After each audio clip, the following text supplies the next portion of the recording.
Vous savez, parfois, certains mots permettent de se rapprocher des sentiments complexes qui nous traversent lorsque l'on vit un deuil.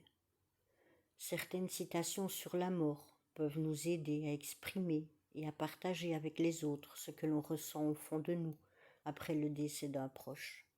Cette personne souvent poste des citations sur le reflet de ses pensées, à l'occasion d'une ou deux fois par semaine pendant ces 4 années. Ne me dites pas que ce sont les seules citations qu'elle a trouvées pendant le mois entre son décès et la suppression de son compte pour partager son deuil.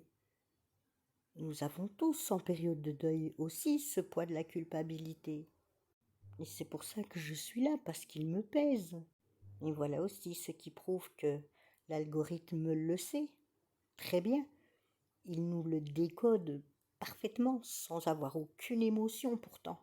Énormément de personnes ont beaucoup de mal avec ce langage émotionnel que les hypersensibles, eux, maîtrisent. En plus du langage verbal, ils ont ce décodeur émotionnel, parce que l'empathe ressent l'émotion associée au langage verbal qui lui est signifié. Et plus le lien émotionnel est fort, et plus l'émotion ressentie sera spontanée.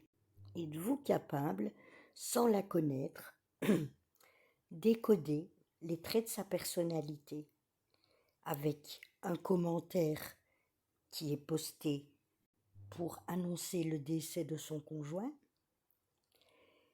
et un mois après, le jour de l'enterrement, donc le 3 février,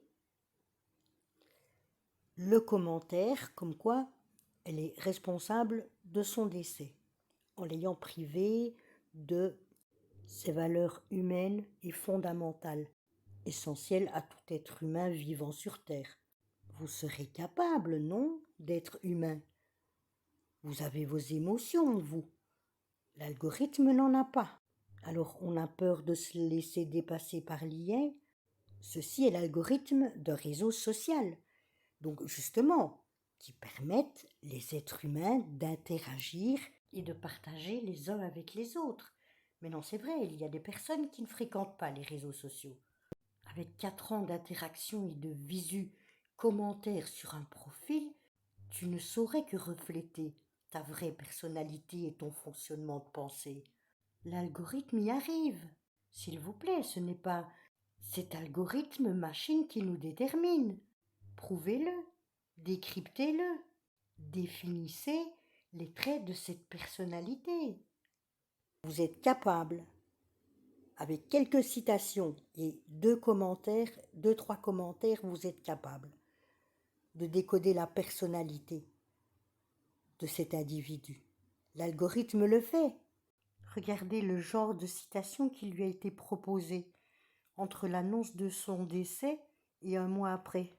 Je vais vous démontrer, sur ces 4 années, le genre de citation qui est publiée lorsque l'on fait part d'un deuil ou d'une personne décédée, d'une séparation, d'un abandon, d'une rupture, ou bien d'une absence ou de la perte de quelqu'un. On le sait tous que dans ce genre de situation, certains mots permettent de se rapprocher des sentiments complexes qui nous traversent lorsqu'on vit un deuil. Certaines citations sur la mort peuvent nous aider à exprimer et à partager avec les autres ce que l'on ressent au fond de nous après le décès d'un proche. Quelquefois, un petit mot, une citation ou un texte sur le deuil peuvent nous aider, nous aussi, face au devoir de cette acceptation. D'écrire l'inexprimable. Certains des textes seront tirés de forums d'entraide pour les personnes en deuil, ainsi que l'habilité qui est quelque chose de normal après le deuil d'un proche. Alors vous pouvez mettre une pause pour pouvoir analyser tous les screenshots que j'ai faits sur quelques-unes de ces publications de citations lorsque son compte était toujours ouvert, parce que à l'époque, je me posais déjà énormément de questions sur les traits de sa personnalité. Et sur l'audio suivant que je vais vous poster, Eh bien, vous verrez, lorsqu'elle est confrontée à une séparation, la perte d'un être cher, ou une rupture, l'absence, ses réactions et ses attitudes face à la perte d'un être cher qui n'est plus là près de nous. Nous verrons si, comme l'algorithme, vous avez réussi à identifier son monde mental et reflet de ses pensées. Et si vous voyez ça comme le bien ou comme le mal, valeur universelle qui fait que vous êtes humain. Alors bien sûr que les événements de notre vécu vont faire évoluer notre façon de penser, notre vision des choses, notre façon de voir le monde, de voir les autres. Mais fondamentalement, la personnalité, c'est quelque chose qui est stable dans le temps et qui est déterminé par nos attitudes, nos comportements face aux situations, face à notre lien à l'autre. Et c'est depuis qu'on a été jeune adulte qu'elle nous a façonnés et n'a pas vraiment bougé dans le temps. Je vous mettrai le lien en barre d'infos, là où j'ai pêché mes sources, en ce qui concerne juger et estimer la valeur d'autrui. C'est un acte éminemment social qui constitue une question complexe et fascinante. Cette étude nous met en garde contre les nombreux biais socio-cognitifs ou socio-affectifs qui affectent les jugements d'autrui et dont je suis la principale concernée.